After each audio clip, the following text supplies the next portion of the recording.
ಕಾರ್ಕಳ ಮಹಿಳೆಯರ ರಕ್ಷಣೆ ಹಾಗೂ ಸಾಂತ್ವನಕ್ಕಾಗಿ ಕಾರ್ಯನಿರ್ವಹಿಸುವ ಕೇಂದ್ರದಲ್ಲಿ ಮಹಿಳಾ ಒಕ್ಕೂಟದ ಅಧ್ಯಕ್ಷರು ಹಾಗೂ ಪದಾಧಿಕಾರಿಗಳ ಹಸ್ತಕ್ಷೇಪ ಇರಬಾರದು ಎಂದು ಸಾಮಾಜಿಕ ಕಾರ್ಯಕರ್ತೆ ರಮಿತಾ ಸೂರ್ಯವಂಶಿ ಸರಕಾರವನ್ನು ಒತ್ತಾಯಿಸಿದರು. ಕಾರ್ಕಳ ಪತ್ರಿಕಾ ಭವನದಲ್ಲಿ ಗುರುವಾರ ಪತ್ರಿಕಾಗೋಷ್ಠಿಯಲ್ಲಿ ಮಾತನಾಡಿದ ಅವರು, ಕೌನ್ಸಿಲಿಂಗ್ ಸಿಬ್ಬಂದಿ ನೇಮಕ ಹಾಗೂ ಕೇಂದ್ರದ ಆಡಳಿತದಲ್ಲಿ ಯಾವುದೇ ಸಂಘಟನೆ ಅಥವಾ ವ್ಯಕ್ತಿಯ ಪ್ರಭಾವ ಇರಬಾರದು. ಕೌನ್ಸಿಲಿಂಗ್ ಅನ್ನು ಸರಕಾರದಿಂದ ನೇಮಕಗೊಂಡು ಅರ್ಹ ಸಿಬ್ಬಂದಿಗಳಿಂದಲೇ ನಡೆಸಬೇಕು. ಸ್ವಂತಾನ ಕೇಂದ್ರದ ಸಿಬ್ಬಂದಿ ಆಯ್ಕೆಯಲ್ಲಿ ಮಹಿಳಾ ಒಕ್ಕೂಟದ ಹಸ್ತಕ್ಷೇಪಕ್ಕೆ ಅವಕಾಶ ನೀಡಲೇಬಾರದು ಎಂದು ಹೇಳಿದರು. ಕಾರ್ಕಳ ಸಾಂತ್ವನ ಕೇಂದ್ರದಲ್ಲಿ ಅಧ್ಯಕ್ಷರೇ ಪ್ರಕರಣಗಳ ಕೌನ್ಸಿಲಿಂಗ್ನಲ್ಲಿ ಹಸ್ತಕ್ಷೇಪ ಮಾಡುತ್ತಾರೆ. ಈ ಪದ್ಧತಿಗೆ ಅವಕಾಶ ಮಾಡಿಕೊಡಬಾರದು. ಈಗಾಗಲೇ ಮಹಿಳಾ ಮತ್ತು ಮಕ್ಕಳ ಕಲ್ಯಾಣ ಇಲಾಖೆ ಸಿಡಿಪಿಒ ಉಪನಿರ್ದೇಶಕರು ಜಿಲ್ಲಾಧಿಕಾರಿಗಳಿಗೆ ಈಗಾಗಲೇ ದೂರು ನೀಡಲಾಗಿದೆ. ಈ ಬಗ್ಗೆ ಸೂಕ್ತ ಕ್ರಮ ಜರುಗಿಸಬೇಕೆಂದು ಎಂದು ಹೇಳಿದರು. ವರದಿ ಅರುಣ್ ಭಟ್, ಕಾರ್ಕಳ. ಎಲ್ಲ ಪತ್ರಿಕಾ ಮಾಧ್ಯಮದವರಿಗೂ ಕೂಡ ನಮಸ್ಕಾರಗಳನ್ನು ಸಲ್ಲಿಸ್ತಾ ಇದ್ದೇನೆ. ರಮಿತಾ ಸೂರ್ಯವಂಶಿ, ಕಾರ್ಕಳ. ನಿಮ್ಮೆಲ್ಲರಿಗೂ ಗೊತ್ತಿರುವ ಹಾಗೆ ನಾನು ಹಲವಾರು ವರ್ಷಗಳಿಂದ ಸಾಮಾಜಿಕ ಕ್ಷೇತ್ರಗಳಲ್ಲಿ ಕೆಲಸ ಮಾಡಿರುವಂಥದ್ದು. ಹೆಚ್ಚಾಗಿ ಹೆಣ್ಣು ಮಕ್ಕಳ ಕ್ಷೇತ್ರದಲ್ಲಿ ನಮ್ಮ ಕೆಲಸಗಳಾಗ್ತವೆ. ಇವತ್ತಿನ ಪ್ರೆಸ್ ಮೀಟ್ ಕೂಡ ಉದ್ದೇಶ ಕೂಡ ಅದೇ. ಕಾರ್ಕಳದ ಮಹಿಳಾ ಸಾಂತ್ವನ ಕೇಂದ್ರದಲ್ಲಿ ಮಹಿಳಾ ಒಕ್ಕೂಟ ಅಧ್ಯಕ್ಷರ ಹಸ್ತಕ್ಷೇಪ. ಇದರ ಬಗ್ಗೆ ಮಾತಾಡುವಾಗ ಮೊದಲಿದ್ದಾಗಿ ನಾನು ಮಹಿಳಾ ಒಕ್ಕೂಟ ಮತ್ತು ಮಹಿಳಾ ಸಾಂತ್ವನ ಹೇಳಿದ್ರೆ ಏನು ಅಂತ ಒಂದು ಎಕ್ಸ್ಪ್ಲನೇಷನ್ಸ್ ಕೊಡ್ತೇನೆ. ಸಮಾಜದಲ್ಲಿ ವರದಕ್ಷಿಣೆ ಅಥವಾ ಅತ್ಯಾಚಾರ, ಲೈಂಗಿಕ ಕ್ರಿಯೆಗಳ ಬಗ್ಗೆ ಒಂದು ಅರಿವನ್ನು ಮೂಡಿಸಬೇಕು ಅಥವಾ ಸಮಸ್ಯೆಗಳಾದಾಗ ಮಹಿಳೆಯರು ತಮ್ಮ ನೋವುಗಳನ್ನು ಹೇಳಬೇಕು ಅಂತ ಹೇಳುವ ಕಾರಣಕ್ಕೆ ಕರ್ನಾಟಕ ಸರ್ಕಾರ 2001ರಂದು ಈ ಮಹಿಳಾ ಸಾಂತ್ವನ ಕೇಂದ್ರವನ್ನು ಪ್ರಾರಂಭ ಮಾಡ್ತದೆ. ಇದು ಯಾವ ರೀತಿಯಲ್ಲಿ ನಡೀಬೇಕು ಹೇಳಿದ್ರೆ ನೇರವಾಗಿ ಸರ್ಕಾರದಿಂದ ನಡೆಯುವಂತದ್ದಲ್ಲ, ಒಂದು NGO ಮುಖಾಂತರ ನಡೆಯುವಂಥದ್ದು. ಕಾರ್ಕಳಕ್ಕೆ 2012ರಲ್ಲಿ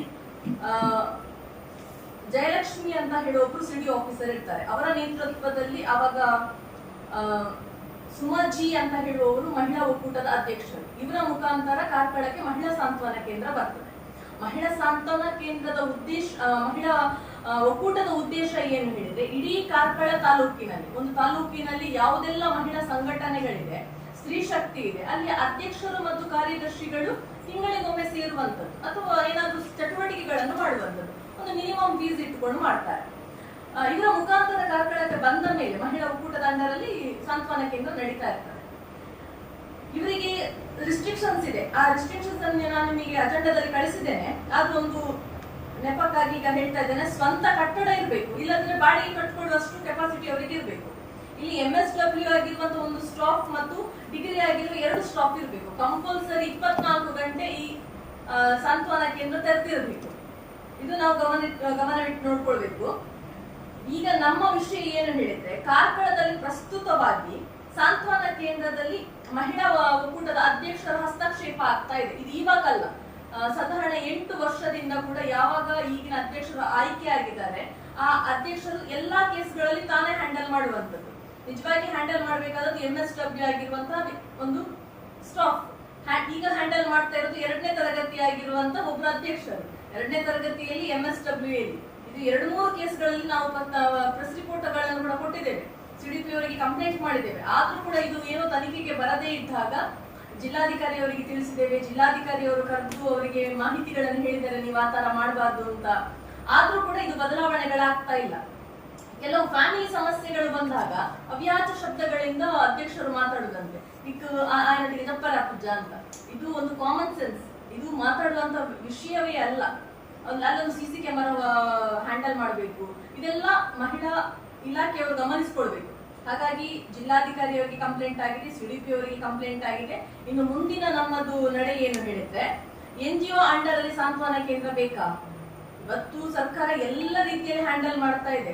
ಈ NGO ಅಂಡರ್ ಅಲ್ಲಿ ಸಾಂತ್ವನ ಕೇಂದ್ರಗಳನ್ನು ಯಾಕೆ ಮಾಡ್ತಾ ಇದ್ದಾರೆ? ಮತ್ತೆ ಕೌನ್ಸಿಲಿಂಗ್ ಅನ್ನು ನೇರವಾಗಿಯೂ ಸ್ಟಾಫ್ ಗಳೇ ಮಾಡಬೇಕು, ಇಲ್ಲದಿದ್ರೆ ಅದಕ್ಕೆ ತರಬೇತಿ ಹೊಂದಿರುವಂತಹ ಅಭ್ಯರ್ಥಿಗಳು ಮಾಡಬೇಕು. ಎಲ್ಲಿಯೂ ಕೂಡ ಮಹಿಳಾ ಒಕ್ಕೂಟದ ಅಧ್ಯಕ್ಷರು ಅಥವಾ NGOಗಳು ಯಾರು ಮಾಡ್ಲಿಕ್ಕಿಲ್ಲ. ಕಡ್ಡಾಯವಾಗಿ CC ಕ್ಯಾಮರಾಗಳನ್ನು ಹಾಕಬೇಕು. ಮತ್ತೆ ನೀವು ಗಮನಿಸಬಹುದು, ಇವತ್ತು ಸಾಂತ್ವನ ಕೇಂದ್ರ ಇರುವಂತದ್ದು ಮಹಿಳಾ ಒಕ್ಕೂಟದ ಕಟ್ಟಡದಲ್ಲಿ. ಆ ಕಟ್ಟಡದ ಕೆಳಗೆ ಕಮರ್ಷಿಯಲ್ ವ್ಯವಹಾರಗಳಾಗ್ತಾ ಇದೆ. ಇವತ್ತು ತಹಶೀಲ್ದಾರ ಗಮನಕ್ಕೆ ತಂದಿದ್ದೇವೆ. 3 ಅಂಗಡಿಗಳನ್ನು ರೆಂಟ್ ಕೊಟ್ಟಿದ್ದಾರೆ. ಒಂದು ಸರ್ಕಾರಿ ಜಾಗದಲ್ಲಿ 3 ಅಂಗಡಿಗಳನ್ನು ವ್ಯಾಪಾರೀಕರಣಕ್ಕೆ ಹೇಗೆ ಕೊಟ್ಟರು? ಇದನ್ನು ಕೂಡ ನಾವು ಇವತ್ತು ಗಮನ ಹರಿಸಬೇಕು. ಇವೆಲ್ಲವನ್ನು ನೋಡುವಾಗ ಮುಂದೆ ಎಲ್ಲಾದ್ರೂ NGOಗೆ ಕೊಟ್ಟು ಮಾಡ್ತಾರೆ ಹೇಳಿದ್ರೆ 5 ವರ್ಷಕ್ಕೊಮ್ಮೆ ಬದಲಾವಣೆಗಳನ್ನು ತರಲೇಬೇಕು. ಕೇವಲ ಒಂದು 15-16 ವರ್ಷಕ್ಕೆ ಒಂದೇ NGO ಮುಖಾಂತರ ಇದನ್ನು ಮಾಡುವಂತದ್ದಲ್ಲ. ಕಾರ್ಕಳ ಬೇರೆ ಬೇರೆ ಕ್ಷೇತ್ರಗಳಿಗೆ ಕಂಪೇರ್ ಮಾಡಿದ್ರೆ ಒಳ್ಳೆ ಹೆಸರು ಮಾಡಿದೆ. ಇಂತಹ ಒಂದು ಮಹಿಳಾ ಸಾಂತ್ವನ ಕೇಂದ್ರ ನಮಗೆ ಯಾವ ತಾಲೂಕಲ್ಲೂ ಸಿಗ್ಲಿಕ್ಕಿಲ್ಲ. ಹಾಗಾಗಿ ಮಹಿಳಾ ಕಲ್ಯಾಣ ಇಲಾಖೆ ಮತ್ತು ಮಕ್ಕಳ ಕಲ್ಯಾಣ ಇಲಾಖೆಯು ಇದರ ಬಗ್ಗೆ ಗಮನ ಹರಿಸಬೇಕು. ಮತ್ತೆ ಇನ್ನೊಂದು ನಿಮ್ಮ ಗಮನಕ್ಕೆ ತರ್ತೇನೆ, ಶಿಶುಪಾಲನೆ ಅಂತ ಹೇಳುವಂತದ್ದು ಸ್ಯಾಂಕ್ಷನ್ಸ್ ಆಗಿದೆ, ಇತ್ತೀಚೆಗೆ ಬಿಲ್ಡಿಂಗ್ ಕೂಡ ಆಗಿದೆ. ಅದಕ್ಕೂ ಮಹಿಳಾ ಒಕ್ಕೂಟಕ್ಕೂ ಯಾವುದೇ ರೀತಿಯ ಸಂಬಂಧ ಇಲ್ಲ. ಎಲ್ಲಾ ಕಡೆ ಅಧ್ಯಕ್ಷರು ಹೇಳಿಕೊಂಡು ಬರ್ತಾ ಇದ್ದಾರೆ, ಅದು ನಾನೇ ಕಟ್ಟಿಸಿದ್ದು ಅಂತ. ಅವರ ಪರ್ಸನಲ್ ಹಣದಿಂದ ಕಟ್ಟಿಸಿಕೊಳ್ಳಿಲ್ಲ, ಎಲ್ಲ ಕಡೆ ಡೊನೇಷನ್ ಆಗಿದೆ ಅಥವಾ MLA ಫಂಡ್ ಬಂದಿದೆ, MLC ಫಂಡ್ ಬಂದಿದೆ. ಹಾಗಾಗಿ ಇದು ಕೂಡ ನಮ್ಮ ಸಾರ್ವಜನಿಕರಿಗೆ ಗೊತ್ತಿರಬೇಕು, ಆ ಕಟ್ಟಡ ಯಾಕೆ ಆಗಿರುವಂತದ್ದು ಅಂತ. ಕೆಲ್ಸಕ್ಕೆ ಹೋಗುವಂತ ತಾಯಂದಿರು ತಮ್ಮ ಮಕ್ಕಳನ್ನು ಅಲ್ಲಿ ಬಿಟ್ಟು ಹೋಗ್ಲಿಕ್ಕೋಸ್ಕರ. ಆದ್ರೆ ಇವತ್ತು ನೀವು ಎನಿ ಟೈಮ್ ಚೆಕ್ ಮಾಡಿ, ಅದು ಬಾಗಿಲು ಹಾಕಿ ಇರ್ತದೆ. ಇರುವಂತದ್ದು 3 ಮಕ್ಕಳು. ಹಾಗಾದ್ರೆ 3 ಮಕ್ಕಳಿಗೋಸ್ಕರ ಅಷ್ಟು ದೊಡ್ಡ ಕಟ್ಟಡ ಬೇಕಾ? ಇದನ್ನು ಕೂಡ ನಾವು ಇವತ್ತು ಯೋಚನೆ ಮಾಡಬೇಕು. ಸಾರ್ವಜನಿಕ ಹಣ ಇವತ್ತು ದುಂದು ವೆಚ್ಚ ಆಗ್ತಾ ಇದೆ. ಏನಾದ್ರೂ ವಿಷಯ ಇದೆ ಬೇರೆ?